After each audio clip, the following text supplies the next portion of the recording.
Hello and welcome back to 30 Days to Learn Photoshop. This is day 14, the clone stamp and pattern stamp tools. I'm Ben Gribbin, and in today's lesson we're going to consider clone stamp techniques and options, and we're also going to look at the pattern stamp tool. So let's switch over to Photoshop and we're going to show you how the clone stamp tool works. Now, it's a brush based tool, so what we mean by that is you have all the ability to change brush heads, sizing, hardness, just like the brush tool, the art brush tool, the eraser tool. They're all based around the brushes, which is good for cross compatibility and customization, and it allows you to very simply duplicate areas of an image. So if we show you that in its simplest form, let's create a blue circle there, and then we use the stamp or the clone stamp tool, and we click on it. It's accessed by pressing S, and essentially you need to press Alt, and you'll notice the cursor changes from a brush to a crosshair.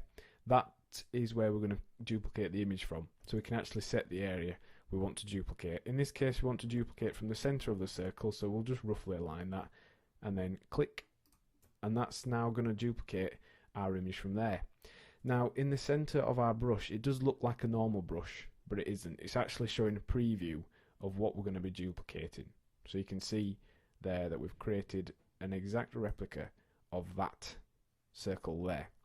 If we reset our cloning area from that circle again, we can then offset it, go over here, and we can do the exact same thing again, only this time if we go over to the right, because we've already got two circles there, it will clone that, and if we go over again, it will clone that circle, and if you let go of the mouse and keep going, it will just keep cloning and cloning and cloning.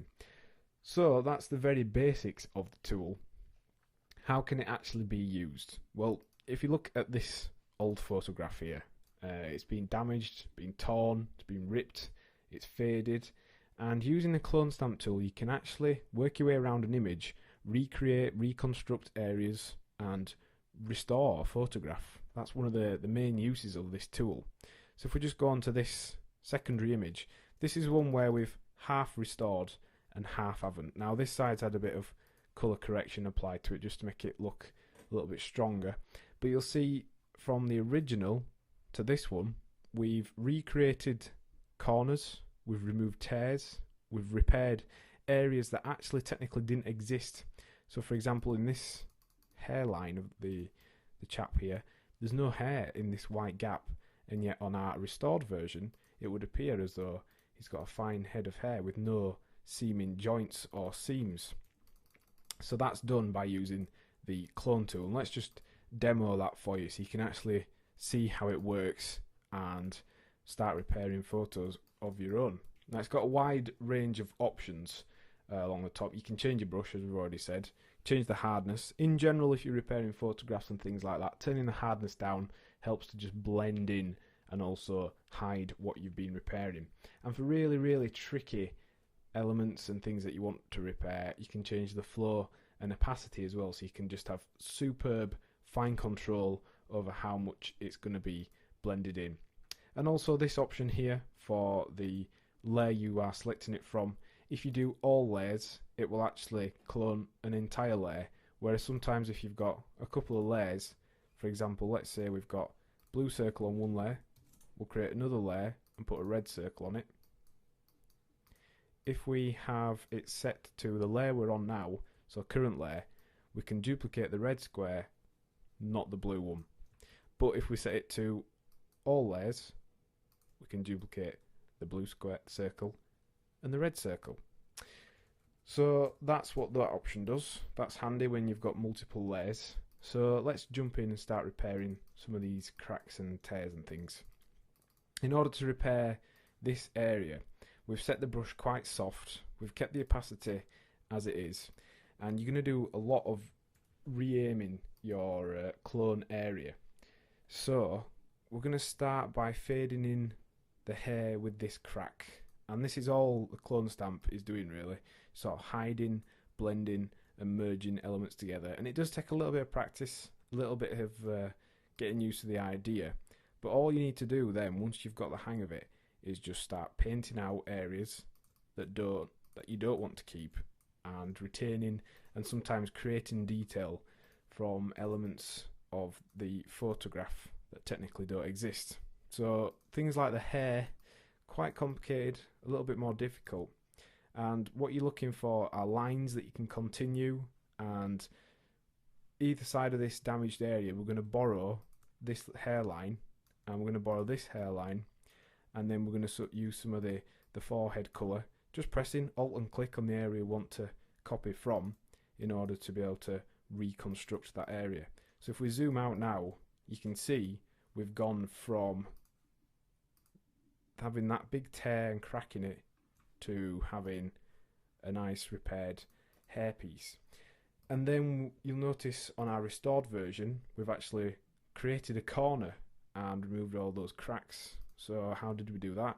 Well, the cracks and hairlines here, very, very easy to use because they're on almost a flat colour with some noise. That's not a problem with the clone stamp tool because it's able to just replicate the noise, and because noise is such a busy thing, it does just fade into each other anyway. So we can just keep reselecting the area we're copying from and then painting over the cracks, the hairlines and all those things. But if we want to recreate the corner, it's a little bit more tricky. You're going to need to make use of the preview. So click the horizontal line in our crosshair roughly along the edge of the top piece where we have some solid top of the photograph, and then we're going to extend out beyond here and create the line where we imagine the photograph would continue. And this is where the kind of practice and skill comes into using the clone tool, because you've sometimes got to imagine, think a little bit outside the box in order to recreate these areas, and you've kind of got to mix some stuff up. So it's worth practicing and working your way around really heavily damaged photographs. Will really help you with practice, and also it'll teach you the concepts and principles behind the clone stamp tool. So what we're looking to do here is continue the colours as though they are all one. We are looking to imagine how this image continues into the areas where it's been damaged, and we're also trying to fade in the joins and seams that we're making, because we are effectively rebuilding areas of this photograph. And we're doing this very quickly, very roughly, so you would want to spend a little bit more time playing around with things like the opacity and tweaking that. And you can see we've managed to rebuild the corner here just by resampling, rebuilding and selecting areas that we want to use. Now, in order to finish that off, we can go ahead and just select some of this fabric background and just paint on and tidy up that edge. Then when that's printed out, fundamentally you won't be able to realise that any repairs are being made to that. So that's one of the main uses of the clone stamp tool. It's probably my favourite tool in Photoshop because it's very easy to use once you get the hang of, and it creates some really cool effects, helps you restore images. It's totally flexible, so we can use all the brush sets and things like that along with it, and we can create some really cool restored photographs. Now the pattern stamp tool, again under S, Shift and S to switch between them, is similar to the clone stamp tool, only it clones in patterns. So if we actually select the whole of our image here and go to Edit, Define Pattern, press OK. When we then go to select our texture that we want to clone in over here, we can select our image, and we're going to show you something that you can use the pattern stamp for. Now normally it'd be used just to clone in a random texture. You can see Photoshop has lots of textures already built in, so you could just paint over and add in textures and things like that. But if we set on the impressionist setting and use a combination of different brush heads and different strokes of varying length, we can actually make a sort of what appears to be, let's just put it onto our photograph texture, what appears to be a hand drawn painting. So just clicking on one spot would create hopefully a pretty decent strong colour of that area, but then painting in the shapes and outlines with longer strokes helps start to build up this appearance that our image is created using oil pastels or is a painted photograph. So it's a cool effect. It takes a little bit of time to get used to, but with a little bit of practice and time, you can create images that look as though they've been painted by hand, and you can create very convincing, very good effects using this tool. So it's quite handy for doing things like that, and also just cloning in general patterns and shapes over the top of our images. So what have we learned in today's lesson? Well, we've looked at how to use the clone stamp to duplicate images, and also how we can use it to repair photographs. And we considered how we can use the texture clone tool to create a faux painted image, and also how we can use that to apply textures to files. And your task for this lesson is to find an image which has dust specks, which has tears or damage, watermarks, things like that, and experiment with removing the blemishes using the clone stamp tool. Next time on 30 Days to Learn Photoshop, we're going to look at the Magic Wand tool. Thanks for listening.